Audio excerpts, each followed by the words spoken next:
All right, welcome guys. Another episode with a real estate update for the Okanagan and BC. And today we've got a major topic. It could be one of the biggest disruptions for real estate that we've seen in the last, I don't know how many years, but the National Association of Real Estate Agents settled for $480 million.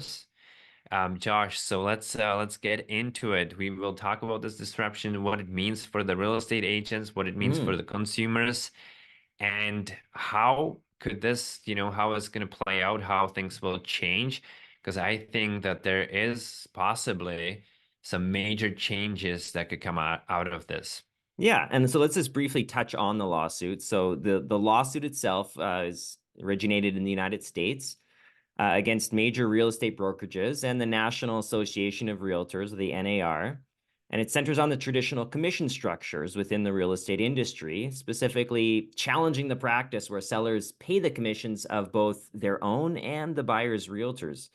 The legal action has garnered significant attention due to its potential to fundamentally alter how real estate transactions are conducted, particularly concerning commission payments. Critics argue that the current model inflates costs and lacks transparency, while proponents claim it ensures professional and equitable service for both buyers and sellers. Given the close ties and similarities between the US and Canadian real estate markets, the lawsuit's outcomes and the debates surrounding it have sparked concerns in Canada about possible repercussions and for industry-wide changes to the commission structure. That's So right. And it's, there is already a class action lawsuit in Ontario. So I think that we will definitely be affected by it as well in Canada. So let's talk about the existing model, how it work, and why I guess this came to potentially the end. mhm. So I would touch on, when we were listing a house, we always there is a commission that is negotiable. However, there's always two sides of it.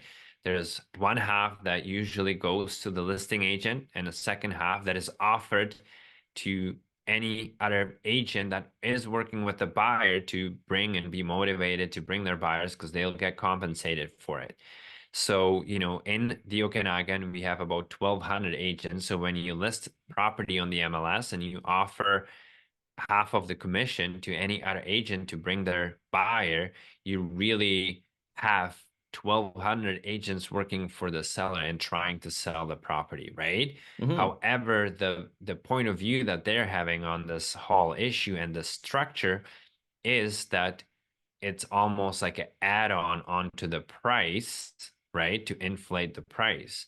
So I thought it was interesting in that we've seen it for years and years and years working, and now there's this disruption. They're saying, hey, this is against the common Yeah. law, and National Association of Real Estate Agents kind of set a bad example, and they're not above the law kind of thing. Right. And so what's going to happen with this, it remains to be seen, especially in Canada and in BC. I mean, we have dual agency, which is banned in British Columbia under most circumstances. Which means that we are no longer able to represent buyer and the seller in the same transaction. So the way it's designed, just to get some details, we can only share facts about the property, but we cannot give any advice. So if I have a listing and Josh is the buyer, I can say this is the price, this is the square footage, this is um, how long it's been on the market, like just those facts. But if Josh would be like, well, what do you think I should offer? We're like, can't tell you that, right? Mhm. Because now we would be creating an agency relationship, implied agency, it's called, where we are giving advice to the buyer, which we're not allowed. We used to be able to do that. It was called limited dual agency, and that was abolished about 5 years ago. Mm-hmm. And now we just have, so you have a fiduciary duty to just your one client, whether that's your seller or if you're representing the buyer, then you just have a fiduciary duty to your buyer and working in their best interest. So that will play a factor in all this because essentially what could happen here is that if a seller cannot provide a commission to a buyer's realtor, how does the buyer go about purchasing the property? Yes, and I think that there is a big point that, like when you look at it, and this is going to be probably a question, what like do buyers need a buyer's agent, right? And I think Yeah. that in BC, it's going to be one of the cases where because the listing agent cannot give you an advice, there is a big case for you should have a buyer's agent because I think we bring a huge value to the table. And on average, every, buyer or seller, like when you're purchasing a property, I think it's about 7, 8 years, right? Hmm. So versus we do it every single day. We understand there's always new legislation, new processes, new laws that we have to learn. Contracts are constantly changing. There's legal updates we do every year. There's so much training and new things that are coming to learn about strata, even zoning, all of this stuff that you need to understand, what clauses to put in, even just knowing who is a good inspector and who is not, all of this stuff, who is a good mortgage broker that you should use.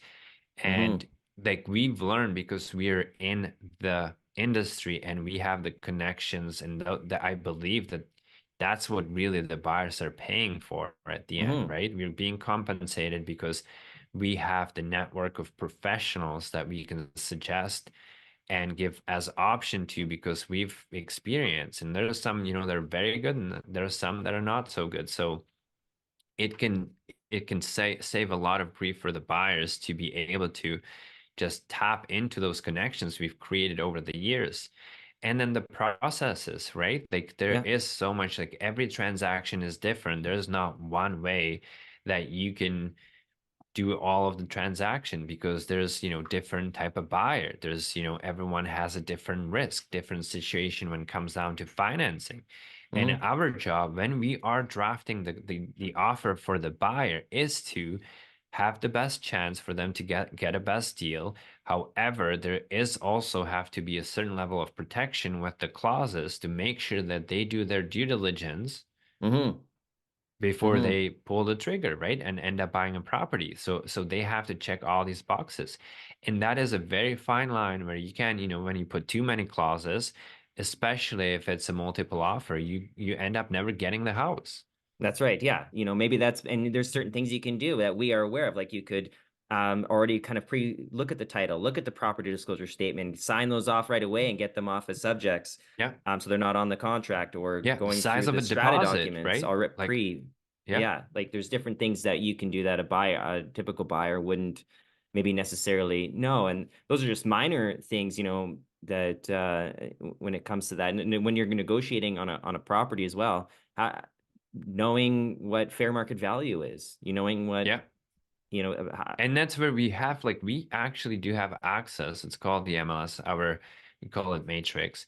We have access. We pay for all this information, right? We pay big money for mhm, having the access to the database and having all this everything being recorded, all the sales, so we can pull all this information within our system and look at, okay, there's 4 sales in this building that happened in the last, 6 months or whatever, 3 months, because market's constantly changing. And at this seems like it's a good value or not. But imagine that the consumers, buyers will have no access to all this and they'll have to make a decision. I don't think that you can collect enough information to be able to make wise decisions. oh, exactly. And a buyer, even if they could get their hands on the kind of information we get, then it's also about how you piece it together. And, it's because there's so Present many it, different yes. factors, right? I mean, there's that go into pricing something, and it's because not every home is different, right? They've Yeah. got, And you have to like I think big part of our job is to manage people's expectation. I recently had a buyer and she was basically like, "Oh, I'd like to get a house and negotiate to get it for like 20% of the asking price." mhm, And I said, and she was like, I was reading about it. I think that that's the case. Like, basically, there were some people out there that were saying, hey, market's going to crash, which it didn't. And you should, if you're buying a house, you should get it for the price is already crashed. And I say, well, who's going to do it for you? It's like you going to the car dealership and you say, hey, I know you have a new car here, but I want to pay you as it has been already used because the market's going to go down. Like, it's mhm. not how it works because there are people that will pay that price Yeah. and you will always lose. Well, So and then managing as the a seller will just do a price reduction. They could do a major, like a 10% price reduction and try and get.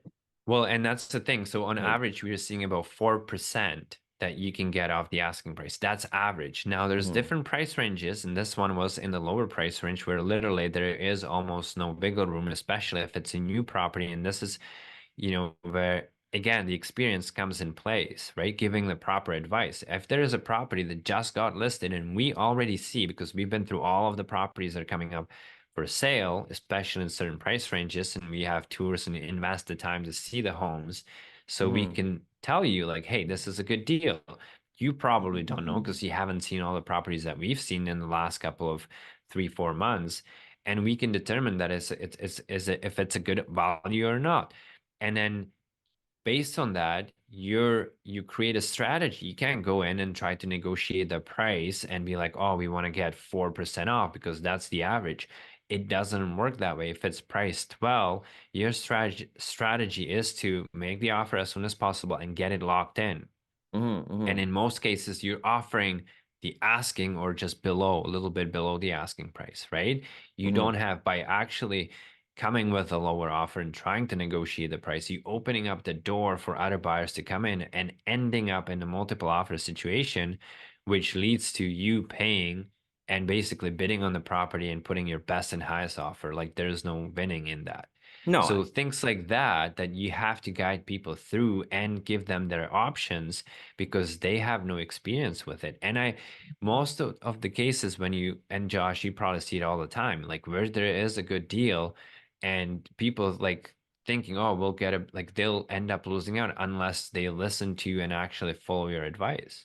yeah, and I think, yeah, there's other factors at play too, like, how long the property's been on the market for. Is the Yeah, property listed, way too high? And yeah. like there's, so there is some room sometimes for a little bit more negotiation and just For start sure. off at So a if lower it's, yes, point. it's been sitting two But months on the market, then your strategy is going to be different, right? Now you yeah, can, that there is, not as much interest. They were probably, or sometimes we see that properties are being relisted 2 or 3 times. So you already know that these guys were not successful with the price, and now you're seeing, okay, they're getting maybe to a point where they might be really motivated, and you can do an mhm. offer like there. That's what I'm saying. There's not every size fits all the situation. No, There's every yeah, single time there's a different strategy you gotta apply to the we oh situation based on the facts that you have in front of you, right? yeah. So this leads into how much time do you actually spend with a buyer, and not just with the Yes. buyer, but then actually doing your investigative work for the buyer or using Oh, huge.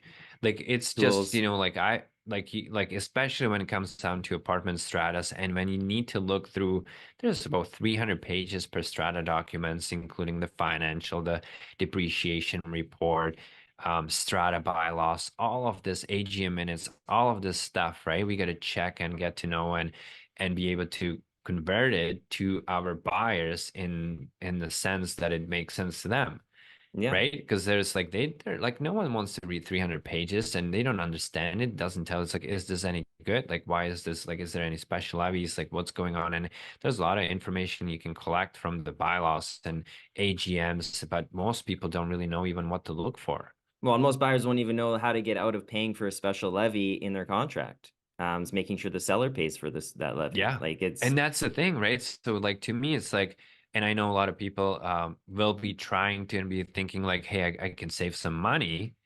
But in the long run, it could cost them a lot of money in extra fees or surprises because they didn't check their, you know, mhm, bylaws or special levies, AGMs. They didn't put clauses in there that would protect them from having to pay these hidden fees in some yeah. cases. And let me ask you this: if you're a seller or you have a seller, is that seller going to be like thinking that, hey, we're not paying a buyer's commission anymore, so let's lower our price? Or are they thinking, hey, that's more money in my pocket? Well, that exactly, 100%. That they will always try to push. And at the end of the day, Josh, who really sets the price? The seller. Is it the seller or the buyer? Because I think it's the Well, buyer because the buyer dictates the yes. market value. The buyer dictates it, but what your listing price? Yes, so, Your so the seller says this is what I want, but ultimately who sets the market Well, the value, as you buyer. said, Yeah. is the buyer because the buyer says, well, I'm willing to, or maybe there's more, I am willing to pay this price. right? Yes. Because it's a Yeah, good they dictate value. market So value. so some people are saying, well, it's the real estate agents that are inflating the market and by this. Well, ultimately is what the buyers are willing to pay for the property, because if there's going to be no one that's going to be willing to pay the current prices, guess what's going to happen? The sellers that need to sell will come down on the Hmm. price because they're like, well, I can't sell it. What do I need to do? You reduce the price. And until, people start biting again. So that's what happens. That's why you have corrections in the market, because there is perceived value by people, buyers at certain levels, like we saw in 2021 and 2020, where, it was exceptional, like that people were so motivated to get into real estate because they saw the big gains over the year. Even month, we had month where it gone up $100,000, right? That's how Hmm. much. And buyers were setting the price because they were willing to pay that and pay more than the seller wanted. So even Hmm. though the seller said, well, I want a million, he would get 1.2, 1.1, right? Like it was Yeah. insane because the buyers were willing to pay that. And guess what? Now there's higher interest rates. They can't afford it, right? Hmm. So they're not Hmm. willing to pay as much. And there was a price adjustment. Oh, exactly. Yeah. And that so at the end of the day, we're not the ones essentially setting the dictating the prices or trying to inflate prices is what Well, you're. that is what I think was very misleading in that we're really Hmm. inflating. And I think it was based on the market conditions that we saw with the low, super low interest rates, like 2 years ago, what we've seen, Of course. Yeah. high demand and low supply. Yeah. Then, people start translating it into, okay, the agents are inflating the prices.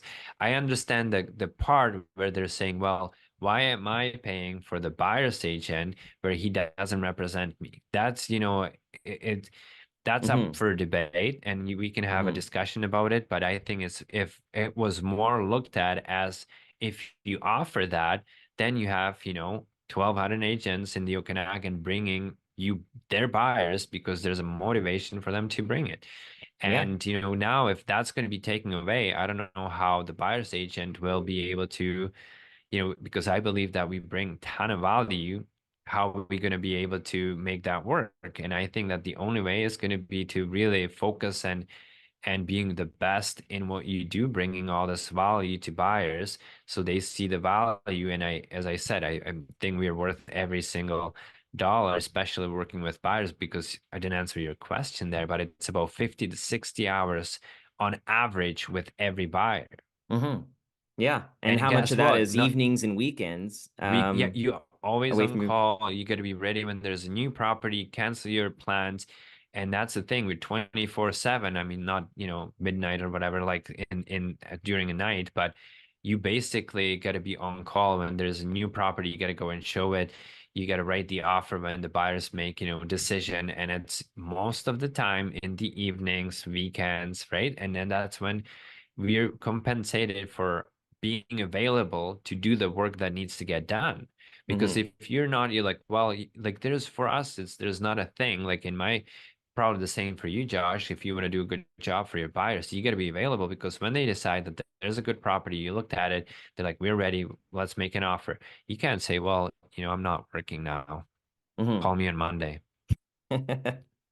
Yeah, of course. And right? like we don't and we don't want this to sound like we're, a couple of realtors who are just saying, look at how hard we have to work and um I I, think I think it's a value. We're trying exactly, to yes. talk about that there's what we do there. It's a lot of value we bring to the buyers, right? And I think Totally, and that's I ultimately the totally goal. agree with that. And I just just for other people who might be watching that think, look at, that we do look at both sides. We do look at all the sides, and at the end of the day, we do want transparency in what's right for consumers as well, and to do the right things. And it's because being a realtor isn't always glamorous. I mean, how many real when I first got my license, we were at tables of five, and the trainer said only two of you will renew your license in the first cycle out of every Yeah. five people. So when you renew your license, we have to renew our license every 2 years. We have to pay for training to reach a certain amount of trained hours, PDP hours they call them. and then you have to pay to renew your license as well. And there's a lot of costs involved with being a realtor. It just isn't Well, that that's as right. And I think that here's the thing that if there was anything that the National Association of Real Estate Agents failed, I think it's the existing model where literally, what is it, 80%, as you said, I think it's 80% of the agents are not surviving the first 5 years. Mhm. That's where we are failing, right? Like how can you have that? So that's where I see that when you've been in the business and have 10 years of experience doing this and you sold many hundreds of homes over the years, you have this acquired experience because you've done it so many times. Mhm. And that's like people can literally tap into it for a fee that you walk them through all of the steps because you're professional, that it's anything else that you do. Like, so I think that that's what is very important in this piece. And I'm concerned about the consumers now Mhm. because they will probably try to do it on their own. And I think there's going to be Right. a lot of mess that's going to come out of it. A lot of people will make wrong decisions, will not do their proper due diligence because they will want to save some money because it's already so hard to get in the market. Yes. Or they won't even know, a buyer may not even know what to do, the proper steps, you know? And that's the part that scares me, because a buyer is now going to either have to potentially in the future. I mean, we don't know how this is all going to play out in Canada yet, but Yeah, this is just speculation we're just basically, but speculating. we're just, yeah. But either a buyer's going to go about it and do it on their own, and then there, I mean, and without the experience and what to put in an offer, what to look for, who to contact once you've got an offer, or they're going to pay a realtor to help them. But at the end of the day, a buyer wants to use all their money towards their down payment, and that's why the system does currently Work. work Yeah. in many ways, because a buyer can take all their funds and put that towards the down payment and towards the property purchase transfer tax and the lawyer fees, all the stuff that costs you money as a buyer, and you're not paying for a realtor. I mean, you are in a roundabout way, I guess. It's all folded into the price that they're paying anyway, but Yeah. it's And not I an think that upfront the cost. the one thing that they sort of took a different point of view at was that the commission is, like it's being inflated because I think that ultimately comes from the transaction. And in a lot of the cases, at the end of the day, where is the seller getting the money for the commission? Is from the buyer, right? Because he's Mhm. paying the price and then that comes out of the transaction and it's being distributed. And at the end, it kind of worked because the amount of time we invested in working with buyers was compensated through the transaction if that was successful at the end, right? Mhm. And the biggest thing that most people don't understand is that there is, you spend 30, 40 hours with buyers and then they say, hey, you know what, we're just going to stay where we are. Yeah. And there's no compensation for the lost time. We're not going back, hey, I spent 60 hours with you. Here's a check, right? So Yeah. so that's ultimately why the commission seems maybe high for some people, or it looks like it's a lot, but when you break it down, especially in the first few years, you almost working for, I don't know, $10 an hour in some of the cases because all the effort you put in, you're not really getting anything back until there is a successful transaction. That's right. It's not because all the work we do, it's not like, oh, and it's always a successful transaction. There. Yeah, and here's the next point I think is the most important one for buyers because guess what? The way things work, because we have a network, we know, we talk about, you calling other agents, you say, hey, I've got a buyer, he's looking for this and that. And we really look for properties before they are on the market, right? For Mhm. buyers. So they get the first dip. Like that's how you find the best deals, in my opinion, because what I think will be very frustrating for buyers if they try to do it on their own. Every time they'll be like, oh, there's a new house that I like. When they find that out, because we have to call them, text them, like, hey, this is going to be a good fit for you because we check every day. Now they will not have time or they'll miss it. And they're like, oh, I like this house. And by the time they find out or call or make inquiry, get in there, they'll be like, Hmm. oh, it's an accepted offer. Next one, oh, there's an accepted offer. And they keep missing out because they're not aggressive, they're not on top of it to be able to get onto the property that would be a good fit. So I think there'll be a lot of that happening. Hmm. And then some people will probably realize, well, I better have the buyer's agent because they can help me with finding the right place before it's locked under a contract, because that's what happens with the best deals. Yeah, and as a buyer, then too, it also something like right now you just can communicate with one individual. You're a realtor. But if you're a buyer without an agent, now you're going to be having to contact Yeah. a So new so they realtor will every have to, time. like, if that would come to it, that there's not going to be any like the, and I think it's, you can always negotiate your fees with the seller. I think that's always going to be the case, even if you work for a buyer, there's a way you can do that. So I think that's going to be the future. Really, the people that will be really good in negotiating will be able to still help and make Hmm. everything happen.